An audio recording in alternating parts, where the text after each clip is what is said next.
TikTok, Instagram ou Facebook convertidos en escaparates das axencias inmobiliarias. Cada vez máis o sector recorre á publicación de vídeos das vivendas que saen ao mercado para vender ou alugar. Zona de descanso, para tomar el sol, para leer, mira que vistas máis despejadas tienes. As redes sociais son ferramenta de traballo pro sector inmobiliario. Aseguran que en TikTok onde maior conversa se xera. Ahora xa non só é dirixido a propietarios, senón a inquilinos e a compradores. É dicir, anunciamos todo, aquí tedes todo o que nos vai entrando. Xa nos van chamando propietarios, mira, eu tamén quero vender, mira, eu teño para alquilar, como podo facer? Un grande escaparate que permite evitar intermediarios. As operacións péchanse case sen publicidade.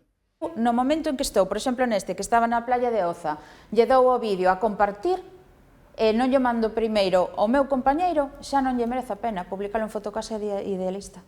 Como é todo tan rápido, entonces publicas, empeza xa a escribir xente que queren ver xa, todo ten que ser xa. Ao día seguinte igual xa non está disponible. Hoy os traigo esta casa recién salidita al mercado. Unha dinámica que tamén responde ao momento actual do mercado inmobiliario. O problema hoxe en día é que non hai oferta. Oferta escasa fronte a unha demanda forte. Nesta inmobiliaria mesmo reciben peticións desde o estranxeiro vía redes sociais para mercar vivenda en Galicia.